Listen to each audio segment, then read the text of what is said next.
Hello and welcome back to our podcast here at Manor Park Classics. Today we're going to be talking about Vauxhall because I feel the Griffin is a sorely underrepresented section of our classic motoring discourse here in Great Britain. After all, everybody talks about Ford so much because of their pedigree, because of their sheer might, and because, frankly, of the values of some Fords over recent years. Similarly, a lot of people, myself included, talk a lot about British Leyland because of the ridiculousness that they had on offer in the 1970s, as well as the fact, of course, they were nationalised for half of the 1970s, so they were a public issue. Vauxhall, on the other hand, very quietly went about their business, but got to the point at the end of the 70s and maintained that through most of the 80s, where they were very much challenging Ford at the very top of the British motor industry for overall control. Now, this discussion is sparked by a lot that we have in for our February auction. And for the cars, that takes place, if I just check my computer, on Saturday the 15th of February. And on that auction, on Saturday the 15th of February, we have a Mark I Vauxhall Cavalier. A car that was so incredibly common, so incredibly mundane for most of its life, but today is incredibly rare and just hasn't had the recognition that I feel it deserves. And so having just contextualised Vauxhall alongside Ford and British Leyland, that's how we're going to theme this discussion. We're going to talk about Vauxhall's challenge to Ford in the 1970s, and then a little bit about the rising prominence of classic Vauxhall cars within our classic motoring market. So we'll start with what sparked this discussion, the Mark I Cavalier, and that car launched in 1975, of course, as the British version, or the Vauxhall version, should I say, at this point, of the Opel Ascona. The Ascona B that launched a few months before the Cavalier in, as I said, 1975. And at this point, Vauxhall was not yet exclusive to the UK. It wasn't quite so simple as Opel badged cars in Europe are badged as Vauxhalls in Great Britain. Not quite as simple at this point. There was still a little bit of overlap. You could buy Vauxhalls on mainland Europe, and you could buy Opels over here in Great Britain. But unlike over previous generations, where Vauxhalls and Opels may have shared some serious components, but differed in terms of their overall attitude, now they were starting to really become one and the same, to allow a unified European General Motors presence to take the fight to the might of the Blue Oval. And so the Cavalier and the Ascona was a very, very important car, filling a bit of a gap in the market, really, but cementing what would be the future of these two marques, Vauxhall and Opel, as being two sides of the same coin, being essentially the same cars, but badged Vauxhall or Opel, depending on where you live. So the Mark I Cavalier was a very important car in Great Britain generally because of the might of the Ford Cortina at this point.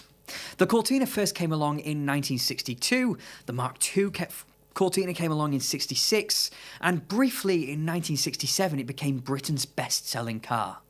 But by the early 1970s, the Cortina had grown up a little bit. It had become that bit bigger, that size bigger, to be able to really swallow an entire family, and it then became Britain's best-selling car for virtually an entire decade. If you lived in the 1970s, chances are that the best-selling car of that year was the Ford Cortina. But by the late 1970s, if you were anyone's dad, the Ford Cortina was so successful that you either drove, most probably, a Mark IV Ford Cortina or a Mark I Vauxhall Cavalier. So that is where the Cavalier was aiming. It was aimed squarely at the Ford Cortina, and it really did manage to take it on. Now, the Mark I Cavalier came along at the perfect time, and that's not to say that Vauxhall had failed to reach any kind of prominence up to 1975, but in 1975, British Leyland were faltering. 1975 is the year that British Leyland was nationalised, and their closest Cortina challengers, the Morris Marina and the Austin Maxi, just were not on the same field. The Morris Marina looked and felt like a product from yesteryear. It just could not compete mechanically with the Ford Cortina. It had bits of 1940s and 1950s mechanical components underneath it that the Ford just didn't have. Plus, it was that step smaller. When the Cortina grew up in 1970, it caught British Leyland napping a little bit, and so when the Morris Marina launched in 1971, it was more of a Ford Escort competitor than a Ford Cortina competitor. But it still had to step up to into the field of the Cortina because BL didn't have anything else. And stylistically, the Marina was a good-looking car. I think a lot of people forget that. But the Marina also looked very staid compared to the Cortina, which suddenly embraced its Coke bottle styling, very 70s, very American appearance. Then we have the likes of the Austin Maxi, of course, another car of which we have an example in for our February auction. So it might be a good idea, actually, if I just thought of this. Why not get the Maxi and the Cavalier alongside each other? That would be great as maybe a little battle between these two cars, these two family cars of the 1970s. But the Maxi was a very compromised car. It was compromised by the styling of one of its predecessors, and so it was a little bit too long in its appearance. It had these huge, very 1960s doors, but it was only launched in 1969. Which made a lot of people think that it was a facelift version of the older Austin 1800, but it wasn't. Instead, it was a new car designed to sit below the 1800 in the range and take on the Cortina directly. The problem is that the Cortina had that Coke bottle styling. It was very cool, the Mark III Cortina in the early 70s. The Austin Maxi was not cool. The Austin Maxi was frumpy, and yes, it might have had a hatchback, something we'll talk about when it comes to Vauxhall later on. So it might have had practicality on its side, but its front-wheel drive transverse engine layout, the gearbox in the sump, the fluid hydroelastic suspension made it expensive to both buy and live with. And British Leyland didn't make any money off the Austin Maxi, and so BL were in a very bad position. The reason I'm going so heavily into British Leyland is because up until this period, BL were Britain's biggest car manufacturer. As a group, they were Britain's most popular, should I say. Ford was second and were very quickly gaining ground. And in 1976, they passed them. Now let's think about that for a second, that Ford passed British Leyland in 1976. Now, as far as a lot of people in Britain are concerned, Ford might as well be British. They had such a huge presence in Britain for so many years that people genuinely think Ford are British, even though they've not built any cars here for 25 years nearly, or something now. And they've certainly not designed any cars here for even longer than that. But Ford were very, very powerful in Britain, but they were competing against British Leyland. And British Leyland had a huge number of cars, a huge number of marques across a huge number of markets. So you could buy an Austin, Morris, Jaguar, Rover, Land Rover, Triumph, MG, Wolseley, Riley, etc. All these different cars, all in slightly different markets, doing different things. And Ford had just managed to outsell them. And in 1976, what were Ford building? The Fiesta was yet to really come on stream. It was really Escort, Cortina, Granada, and the Capri. And there must be one or two I'm missing out there because it just sounds like such a small number. But yeah, that's how popular these Fords ended up being. People were so happy to buy them in huge, huge numbers, the likes of which we'd never see today because, of course, we have platform sharing today where, a group like Volkswagen, for example, can produce 30 different cars, all of which look different and feel different but have the same floor plan. In the 70s, that wasn't so much of a thing.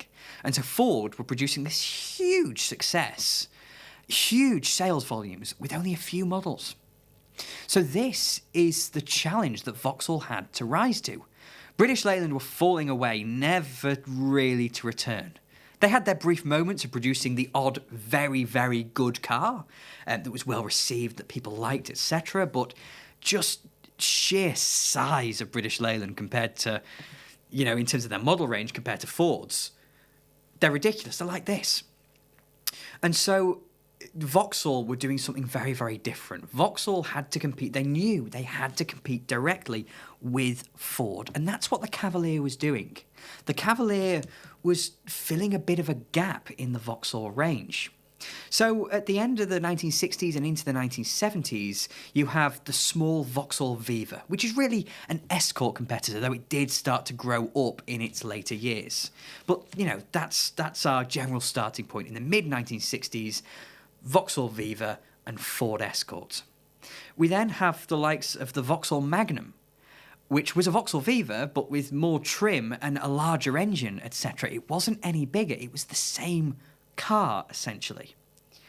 And then we have the Vauxhall Victor, which is, it's a little bit too big, really, to sit in that, Cortina segment. A little bit like BL with the Morris Marina. That was a little bit too small. The Viva was a little bit too small, and the Vauxhall Victor was a little bit too big.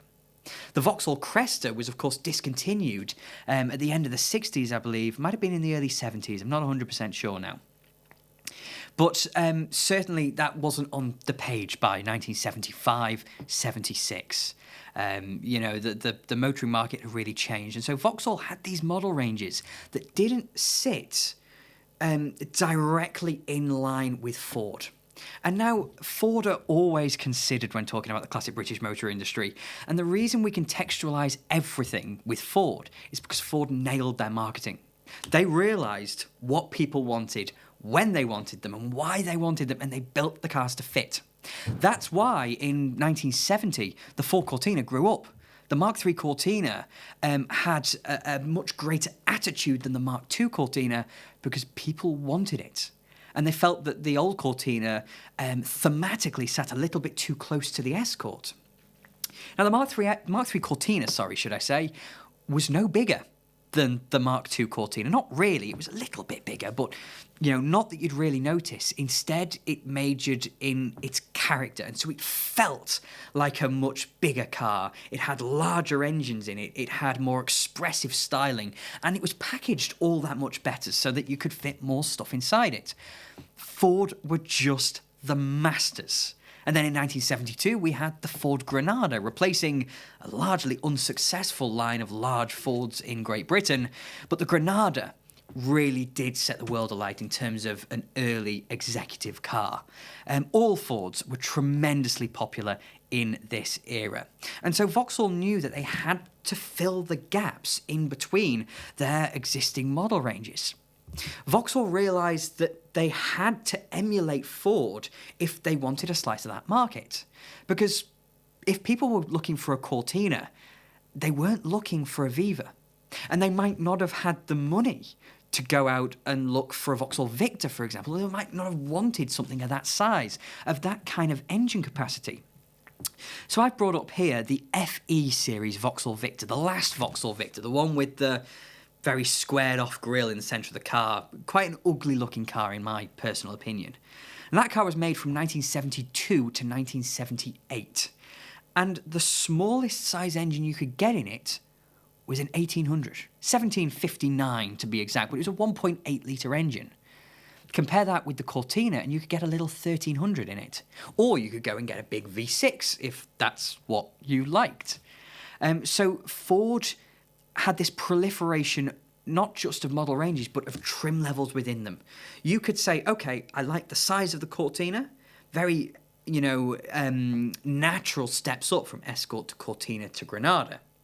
And they have all the different engines in between. So you could get a 1600 Escort, but a 1300 Cortina. Or you could get a big V6 Cortina and a little four-cylinder Granada. You had all these different steps that other manufacturers were now starting to embrace. British Leyland largely weren't because they're mad, but Vauxhall did start to embrace. So the smallest engine you get in an FE Victor was 1800cc. And you could get a 3.3 litre straight six, but you can tell by those engine sizes that it's too big for the Cortina, really. And the Cortina is the best-selling car in the country. And so they can't really take on the Cortina with the Viva, though, of course, you could get a big 2.3 litre slant four overhead cam engine in a Viva. It couldn't take it on because it didn't have the attitude. People wanted to feel proud of their cars, and so they bought a Cortina, for example, in order to feel proud of it. So that's what the Cavalier was doing in 1975. It was filling the gap between Viva and Victor, and also the Chevette. We'll get to the Chevette in a moment. But it was filling that gap and saying, okay, Ford Cortina, we are building a Vauxhall Cortina. That's what we're doing here. And it was the perfect timing as well for that. Because in 1975, the Mark III Ford Cortina had been around for a fair few years. So it was a known quantity. And in 1975, it might have been 76, I think it was 76 actually, Ford took essentially the same car and rebodied it into the much more conservative Mark IV Ford Cortina. But in 75, the Mark III Cortina was still around. It had been around for 5 years, so people were very used to it, almost bored of it. And so that expressiveness of the early 70s was starting to be replaced by a very conservative, very stripped-back appearance of cars that had no frills to them. You see that in the shift between Mark III and Mark IV Cortina. The Mark IV is very boxy. But the Vauxhall Cavalier towed the line a little bit between being recognisable as a Vauxhall. It has those big rectangular headlamps, the droop snoot nose on the front of it, and it has a lot of little tiny touches in the detailing of it, in the chrome, in the door handles, etc., that tell you that this is a Vauxhall. But it's also very simple, very cleanly styled. Something that was so important to the average family consumer in 1975. And so when the Mark I Cavalier launched, it's what everybody wanted. People were bored of that Mark III Coke bottle Cortina, and they wanted that simplicity, clean lines, etc. So by predating the Mark IV Cortina by only a few months, maximum a year, Vauxhall had already put themselves ahead. Vauxhall had managed to beat the Blue Oval to market with their new mid-sized saloon, and so they got that bit of news right there at the start. Very, very happy. But the other thing about the Mark III Cortina already being a few years old is that its problems had become very well known. So Ford in the 1950s and 1960s built very, very dependable, affordable, non-mechanically radical cars. They still used live axles and leaf springs, etc., but they tuned them very nicely so that, Mark I, Mark II Escorts, for example, could win loads of rallies. But they were not avant-garde at all. But when the Mark III Cortina came along in 1970, it was a little bit different from that. It had still, a very simple rear suspension, but it had coil springs. And at the front, in order to take the larger character of the Mark III Cortina, it had double wishbone front suspension. So it was essentially all new compared to the Mark II Cortina, and the Mark II Cortina had become a favourite on the British fleet market. Now, the fleet market was incredibly important at the time because it established a hierarchy. And if you know anything about Britain, we love our class system and we like knowing where we are within it. And so having a Mark II Cortina L, or whatever a very standard Mark II Cortina was, told you where you were within the corporate ladder. And then having a Cortina 1600E really said something very different. You might have had the same car.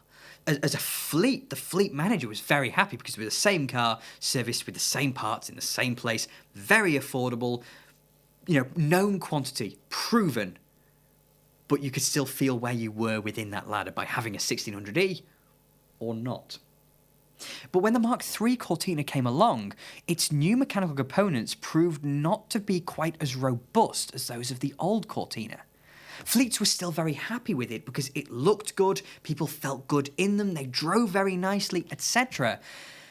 But when Pinto engines started to wear out their camshafts, and when void bushes were going at an alarming rate, it started to wear the patience down. And at the end of the day, fleets just wanted cars that worked. Everybody likes to dunk on the Morris Marina because it had bits of Morris Minor beneath it, because it had leaf springs and live axles and torsion bar front suspension and lever arm dampers, etc. But believe it or not, British Leyland knew what they were doing with that car. It's just the sizing and the pedigree and then the reception that they didn't quite get right. Fundamentally, the thought process behind it was sound. To stop relying on the modern, avant-garde, potentially unreliable front-wheel drive layouts and copy what Ford were doing. Produce something that was robust, that was hardy, that was simple, that was a known quantity, would be simple to maintain, and that's what fleets wanted. And in the early 70s, the Marina may have never managed to get near to the Cortina, but it did sell in very respectable numbers, many of which were sold to fleets, which proves the power of the fleets, that all manufacturers were designing cars for the fleet managers. And the likes of the Marina, which, are, as I said, are criminally dunked on today, and understandably so in many ways, were successes in terms of getting the fleets to buy them. It just couldn't get anywhere near the Cortina. So with the Mark III Cortina suffering from these issues, the Mark I Cavalier comes along and it's mechanically perfect. Again, it's not radical, it's not enormously modern, but it works, and it's simple, and people enjoyed that. People wanted that. And so suddenly, from 1975 onwards, Ford have a major challenger in the fleet market, a huge, huge challenger.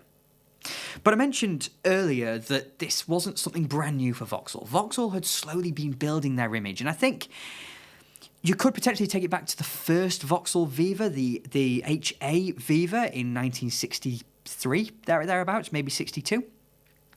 But I want to take us to 1966 and the HB Viva. Now, the HB Viva, when it was launched, was the start of that very clean styling. In fact, just out of thought, the Mark II Cortina was very cleanly styled, but people kind of grew out of that into the mad Coke bottle styling and then back into simplicity again in the late 70s. But the HB Victor, when it was launched, predated the Ford Escort. The Escort was only launched in 1968, and so in 1966, when Vauxhall launched the Viva, it was competing against the 105E Ford Anglia, a car which had huge fins on the back of it, had that famous backwards-facing rear window, and had the big chrome grille across the front of it. The Anglia looked like a car of the 50s, maybe early 60s if you're being quite fair to it. And the Anglia was a very popular car, don't get me wrong. And you could even say that the Anglia is what started Ford's journey towards their domination. But by 1966, 7 years after the Anglia was launched, that Anglia was launched anyway, the HB Viva suddenly made Vauxhall look more modern. And in the 50s and 60s, Vauxhall didn't have the best of reputations. A lot of people felt as though they were producing very staid cars, and very conservative cars, and they had a reputation for rusting as well. But by the time of the HB Viva, they were working to come away from that reputation. Then in 1975, the same year as the Mark I Cavalier was launched, Vauxhall launched the Chevette, which was a very, very shrewd move because it did not sit directly against the Escort. Instead, it managed to sit, almost wholly overlap the Escort and sit a little bit smaller than it. So that when the Ford Fiesta was launched, you could go out and buy a Vauxhall Chevette instead of one. Now, the Chevette was essentially a Cadet D, or was it a Cadet C? I can't quite remember now. It was the mid-70s Opel Cadet, but with some slightly different styling touches, the droop snoot front end, again, very Vauxhall, etc. And it was tremendously successful in Great Britain. 1975 is the year that Vauxhall really got their act together. The HB Viva was something that was good, but they had faltered in between and not really managed to take that next step until suddenly we had the Chevette and the Cavalier. And suddenly Ford was starting to look in the rearview mirror, panicking ever so slightly, because the Chevette, over its life, not only could you get the brilliant Chevette HSR, of course, with its big 2.3-litre engine, rally pedigree, and ridiculous styling touches that made sure that you noticed this was something different, compared to the maybe slightly more conservative Escort RS 2000. As brilliant as those cars were, and as much as we all love them, the Chevette HSR was a statement, and that's what Vauxhall needed in the late 70s, a statement. And over its life, the Chevette also morphed into a number of different body styles. So you could get a traditional 2- or 4-door, 3-box saloon, but you could also get a Chevette hatchback. The City, the Cadet City, I think it was known as in later years on the continent. And so it had this little 2-box car that it looked like a different car in many ways. It was such a successful revision of the Chevette, that it felt as though it totally overlapped the very conservative Ford Escort of that era. And so suddenly, Chevette and Cavalier, Vauxhall were onto them. Vauxhall were really on to Ford at this stage. They had a car that was more reliable for the fleet market. They had a car that filled the gaps that Ford had created in the market, the gaps that Vauxhall had in their own model range beforehand. And, I think the Chevette would really say it was the first big General Motors challenge to Ford in Europe, because that was a statement of intent. And then when we got the Cavalier, it was, oh, these guys are serious. These guys are really serious here.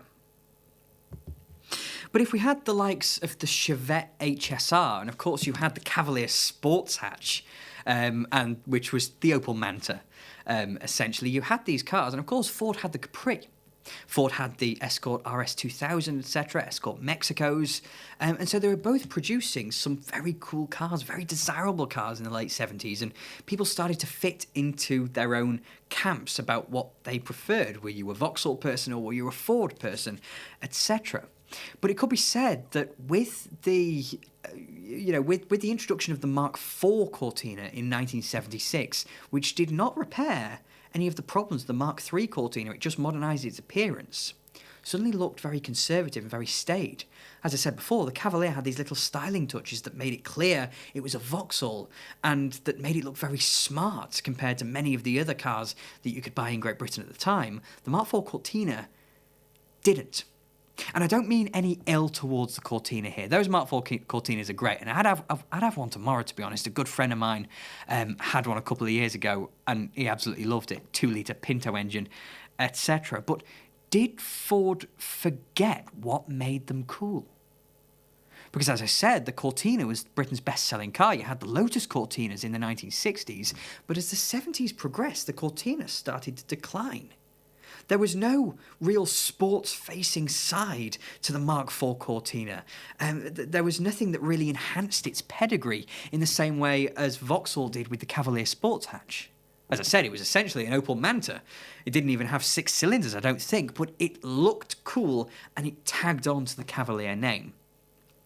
And so it did quite a lot for the Cavalier's image, as well as just the standard four-door saloon's sense of style. But in that section of the market, could you say that Ford forgot how to make their cars cool? The Ford Escort overtook the Cortina as Britain's most popular car, and it retained that all the way through to the 90s. Some would say, in fact, I would say as well, in the early 90s, unfairly so. The Escort should not have been Britain's most popular car because it wasn't good enough. But in the late 70s, the Escort overtook the Cortina, I would say, because Ford forgot how to make the Cortina cool. And the Escort still was cool. So that's what we need to remember as we start to get towards the 1980s. Not only are Vauxhall now producing very good cars, Ford are faltering slightly in terms of reliability. They're faltering slightly in terms of their coolness as well, at least in the Cortina. And so when we get to 1979, the Chevette is essentially replaced as the Escort competitor by the first Vauxhall Astra. Of course, it was still known as the Opel Kadett on the continent, but this was the first front-wheel drive, modern, two-box hatchback shape that Vauxhall had built. I mean, sure, you could say the Chevette hatchback was that modern two-box shape, but it was still rear-wheel drive. It was still very classic. And so in this new generation, in this new Vauxhall Astra, they'd again managed to predate Ford. And the Ford they'd managed to predate in particular was, of course, the Mark III Ford Escort, launched in 1980, again with a hatchback and front-wheel drive. But by being their first, Vauxhall had again planted their feet into the sand and said, we're here to stay. We're not reacting to Ford. We are now kind of preceding Ford regularly in launching our cars. HB Viva with the Cavalier. You could even say with the Chevette to the Fiesta, maybe. Of course, the Chevette stayed in production to sit below the Astra in this new Vauxhall range until the Vauxhall Nova was ready, which was the first Opel Corsa in 1982. But we're getting ahead of ourselves. So The Mark 1 Astra coming along in 1979, being followed by the Mark III Ford Escort, and then you having the cool, Astra GTEs, etc., maintained that pedigree that Vauxhall had gotten. And many Vauxhall cars of the early 1980s were brilliant, and many of them were better than their Ford counterparts. But in 1981, the real news story comes because the Mark 1 Cavalier, the one that we have in here this month at Manor Park Classics, was replaced by the Mark II Cavalier, which again took front-wheel drive. I mentioned before that front-wheel drive was controversial, front-wheel drive was radical, front-wheel drive was potentially unreliable. But by the early 1980s, it had been solved. Super Minis had all been around for enough years. The Ford Fiesta was now very much on stream and had become Britain's best-selling small car, far more so than the Chevette was because it was with between sizes again. But front-wheel drive was now normal. It was nothing to be scared of. And so in 1981, the Mark II Cavalier embraced front-wheel drive, and all the fleets were very, very happy with it. They were also very happy with the fact that it was quite conservatively styled again. It still looked good, it still looked very much like a Vauxhall. You could tell it was a Vauxhall from a mile away, but it looked very contemporary. It looked very acceptable. And then compare that to what Ford did in 1982, replacing the Cortina with the Ford Sierra. The Ford Sierra also had a hatchback body, as did the Mark II Cavalier, now something that many buyers were expecting. But the difference is that the Sierra, you had to have a hatchback. You had to have a hatchback through to 1987, something, if I remember it, we'll get to again. But the Sierra being only a hatchback and the Cavalier being available as a saloon, a hatch and an estate. You could get a Sierra estate as well, but you couldn't get a Sierra saloon. That's the point I'm trying to make. And the fact you could get a Cavalier saloon then enamored it to that more conservative side of the market who were no longer worried about a car being front-wheel drive, all while the Ford Sierra was still rear-wheel drive, which just made it slightly more difficult to service in many ways and made it heavier, made it less efficient, and also potentially less safe as well. With an untrained driver in very tricky driving conditions, front-wheel drive is safer. And so, looking at the general car market of the early 1980s, not only had Vauxhall now predated Ford, Vauxhall had managed to get in before them again, but Vauxhall had also managed to hit all of the points the fleet market wanted, while Ford had taken another misstep. They might have fixed some of the reliability issues of the old Mark III, Mark IV, Mark V Cortinas, but they'd done so by alienating everybody with the radical jelly mold styling of the Sierra, while retaining rear-wheel drive for no discernible reason, and also alienating people who wanted a saloon car still. It didn't make any sense for a company so well-versed in all these things as Ford to take so many missteps. But Vauxhall were now lapping up these missteps, were embracing them, and were building cars that were potentially better, depending on your point of view, of course, what you're looking for in a car. And in those early days of the Mark II Cavalier and the Ford Sierra competing with one another, the Cavalier sold in tremendous numbers. On a few occasions, in a few years, the Cavalier outsold the Ford Sierra. Vauxhall had finally reached their goal, but it seems as though they then stopped trying. The Vauxhall Nova, of course, came along in 1983, which, took a big step towards competing with the Ford Fiesta and did so very well. I like a Nova very, very much. I've driven a couple of them, and they compare very well with the Fiesta. Again, I think it's horses for courses. They're both very good cars, but for slightly different reasons. But the Cavalier is the thing that really made Vauxhall tick. The Mark I Astra and later Mark II Astra can never quite match the Escort in terms of sale volumes, but where the big fleet sales were still coming from, even if they weren't absolutely the best-selling cars in the country anymore, were the Sierra Cavalier segment of the market. And so by outselling Ford for a few years, Vauxhall were on top of the world. But then people started to grow used to the styling of the Sierra. People started to embrace it. And then Ford introduced the Sierra Saloon, and they facelifted the Sierra, etc., and the Cavalier started to look old. So you can see this huge wave of the Mark II Cavalier then start to come down as people start to grow accustomed to the Ford Sierra. It's unfortunate then that Mark III Cavalier in 1988 could never really take the fight again. Vauxhall had stopped preceding Ford, and the Sierra had such a long life. The Mark I Mondeo only came along in 1992 compared to 1988 for the Mark III Cavalier. And it proves that that conservative sense of the Mark II Cavalier was great in its early years, but people grew used to the Ford Sierra. Vauxhall were then unable to really match them again. And it's the same with the Mark III Astra in the early 1990s. The Mark V Escort may not have been a brilliant car. It was widely panned for all kinds of different reasons, but it looked very acceptable to many people. People were not turned off by it. People were not alienated by it. Whereas the Mark III Astra wasn't so sharp anymore. It had a bit of the Austin Maestro about it, which is a bit unfortunate, really. But that is our little window of time where Vauxhall really challenged and met Ford. And the reason I wanted to just look at that little section of history is because I feel people do not talk about it anywhere near as much as they should, really. This was a truly cutthroat era in the history of the British motor industry, where huge hundreds and hundreds of thousands of cars a year were being sold, for the same model, in ways that you just don't see today. If you take a look at the best-selling cars of 1980, for example, there are cars selling 300, 400,000 units, individual cars. You look at today's British, motor market, and individual models are struggling to sell 100,000, and that's right at the top of the ladder as well, because we have this proliferation of models today that we just didn't have back in the 1980s. But so many people were so happy to have essentially the same cars as their neighbours because they were so acceptable.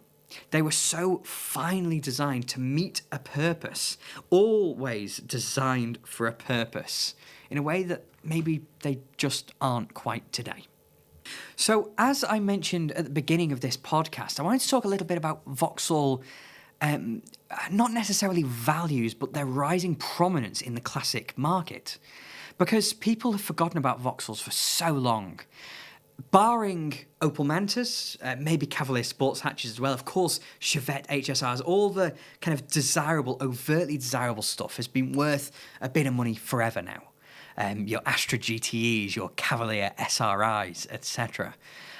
Your Lotus Carltons, in that executive end of the tree.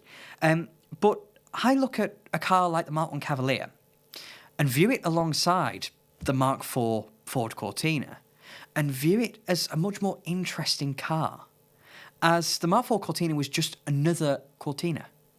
The Mark I Vauxhall Cavalier was something new.